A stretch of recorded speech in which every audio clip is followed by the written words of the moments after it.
welcome back to my channel, or welcome if this is the first time that you are joining me. I was recently watching Natalia over at Ouroboros' video on the importance of reading tarot objectively, and I thought it was a really good video, and I will link it in the description box below for those of you that haven't seen it and are interested in watching it.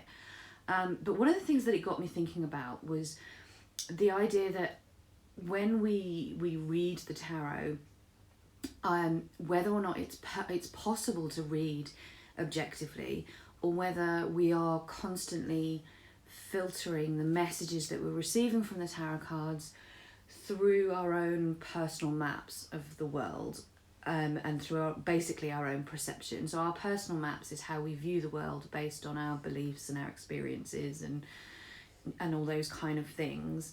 And pretty much everything that we do is filtered through, and everything that we see and everything that we say and everything that happens to us is filtered through those maps. And those maps have an impact on how we respond to them, how we take them on board, how we feel about them, all that kind of stuff. So personally, I think it's impossible to completely objectively read tarot for yourself or for others, because we're constantly filtering everything through these maps that we have. And I guess what I mean by that, if I was going to use myself as an example, is that I'm a pretty optimistic person, right? So I tend to have a personal perception of the world based on my own experiences up to now, that things normally turn out okay, that no matter how difficult life is, no matter the things that happen to me, no matter the situations that I found myself in, things ultimately, in some way or another, turn out to be okay. And I'm not saying that that's the case for everybody, and I'm not saying that that's a fundamental truth. It's purely my perception of the world, how I choose to view the world and how I choose to operate in the world. So, I'm not saying that because I operate that way, I go around saying to people, cheer up, love, it'll all be okay, and, try and think of the positives and all that kind of stuff, because that would be a really dickish thing to do, right? But that's just how I view the world. No matter what the situation is, I tend to look for the positives and focus on those positives. And when I read tarot, I do exactly the same. So I filter the messages that I receive from the tarot cards through this perception of optimism that is my kind of like default position in the world. And that means that it doesn't matter what card I pull, I'm going to give a positive message from that card. So, for example, like we've got the Tower. So the Tower, all about the breaking down of foundations. It's all about that kind of like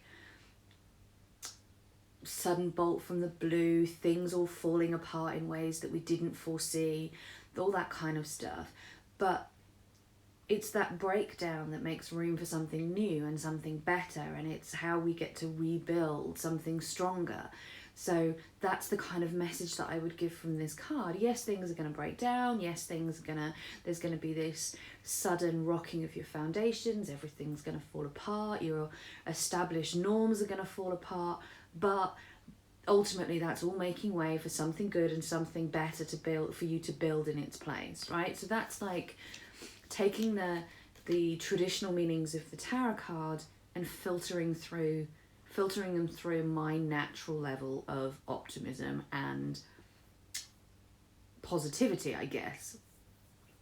And I do the same with the Nine of Swords as another great example. This card is affectionately known as the Nightmare card, and it is one of those cards that I think when it comes up, we are very, very aware already that it's operating within our lives. I don't think it's ever really a shock for anyone. I don't know why I'm hiding my face today.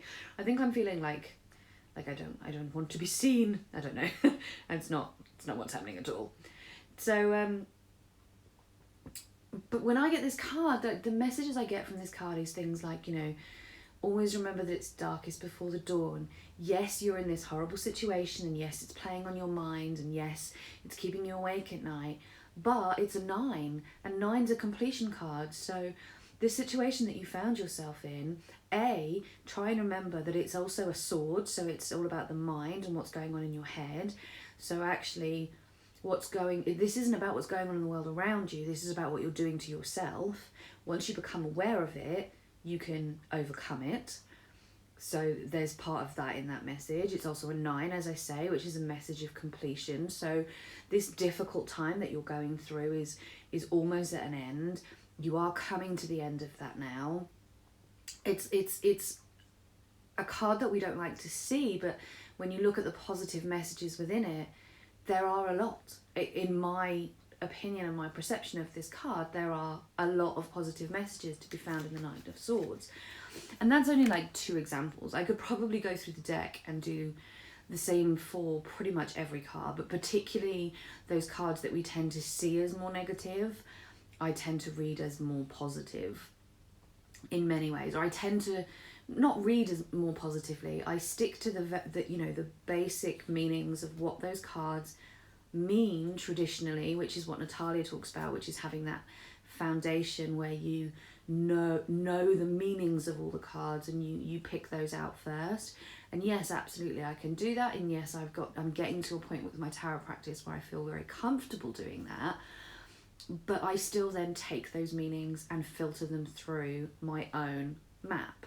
And it just so happens that my map is wired in such a way that I always try and see the positives, and I always try and see the sunny side, and I always try and be as optimistic about things as possible, because that is just how I naturally function and deal with the world that I live in. So it's not that I sugarcoat the readings, it's not that I would ever lie about what was coming up in the cards. It's just that I tend to deliver that message in a way that's, yes, it's not a particularly nice card, and it's a very difficult situation, and it means this and this and this and this. But if we flip that and we try and look for the positive messages, then we need to think about this, this, this, and this, and that's just how I am. And I don't know if that's necessarily always helpful or a good way to read, but I don't read for other people at this stage, so it's not really been a major issue as such. But anyway, it's not a very long video, it's just me kind of throwing the thoughts out there that I was having from watching Natalia's video. And I'd really love to know what your thoughts are on what it is that I'm saying here. Like, do you find that you filter your messages through your natural way of perceiving and operating in the world at large, or not? And if you do, what kind of effects do you think that has on the messages that you get from the cards and the messages that you deliver from the cards that you receive? So let me know all of that in the comments below. Otherwise, I will see you all shortly for the next one. Take care and lots of love. Bye bye.